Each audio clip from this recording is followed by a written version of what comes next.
اس وقت جو سیلاب کا معاملہ پوری دنیا کے سامنے ہے، میں جس طرف آپ کی توجہ لے کر جانا چاہتا ہوں اس پر آپ توجہ دیجیے گا۔ اس وقت حالات آپ کے سامنے ہیں، جو رپورٹ ہے وہ آپ کو خود پتہ ہوگی، 3 کروڑ سے زیادہ لوگ اس وقت متاثر ہیں، ٹھیک ہے۔ اب یہ حالات کا سامنا قوم کو کرنا پڑتا ہے، کیوں کہ ایز اے پاکستانی قوم ہم 2 نمبری کے اندر دن بدن آگے بڑھتے چلے جا رہے ہیں۔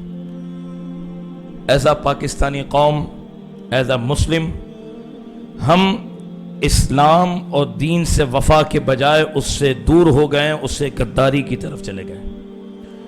اور قرآن نے یہ فلسفہ بھی ذکر کیا۔ بعض لوگ یہ کہہ دیتے ہیں کہ یہ سیلاب یا یہ چیزیں کوئی عذاب تو نہیں ہے، کوئی ضروری ہے۔ ہم نے کہا اس کو سمجھیں قرآن کی روشنی میں۔ قرآن نے ذکر کیا وَمَا أَصَابَكُم مِّن مُّصِيبَةٍ فَبِمَا كَسَبَتْ أَيْدِيكُمْ، جو تمہیں مصیبت پہنچتی ہے وہ تمہارے اعمال کا نتیجہ ہے۔ قرآن یہ ذکر کر رہا ہے۔ اب یہاں پر معمولی شرعی مسئلہ ہے۔ مثال کے طور پر میں ایک آپ کو مثال دوں، کوئی آفس ہے یا ایک گھر ہے، اس کے اندر بے برکتی ہے، لڑائی جھگڑا ہے یا نقصان ہو رہا ہے، تو شریعت یہ منع کرتی ہے کہ آپ کسی شخصیت کو، پرٹیکولر شخصیت کو آپ پوائنٹ آؤٹ نہیں کر سکتے کہ مراد آپ کے آفس کے اندر یہ جو فلاں عبداللہ ہے نا، یہ منحوس آدمی ہے، اس کی وجہ سے آپ کے آفس میں بے برکتی۔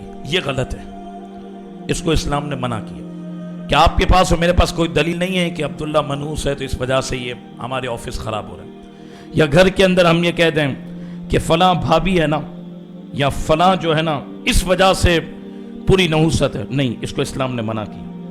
ہم کسی مسلمان کو خاص نہیں کر سکتے، کسی عذاب یا کسی آزمائش کے نتیجے میں کسی کو قصوروار براہ راست نہیں کہہ سکتے، ٹھیک ہے۔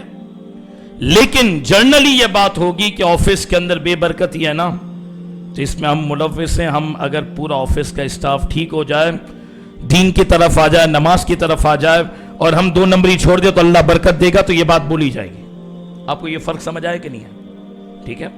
اب کوئی سیلاب سے متاثر ہے، کوئی بیچارہ دنیا سے رخصت ہو گیا، تو اس ایک آدمی کو آپ نہیں بولیں گے معاذ اللہ کہ یہ تجھ پر عذاب ہے، یا کوئی زخمی بیچارہ پڑا ہوا ہے تو آپ یہ نہیں کہیں گے یہ تجھے سزا ملی ہے۔ نہیں، یہ منع ہے۔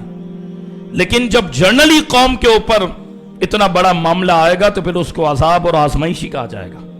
یہ میری بات سمجھ آ گئی آپ کو؟ قرآن مجید فرقان حمید نے فرمایا جو تمہیں مصیبت پہنچی ہے وہ تمہارے اعمال کا نتیجہ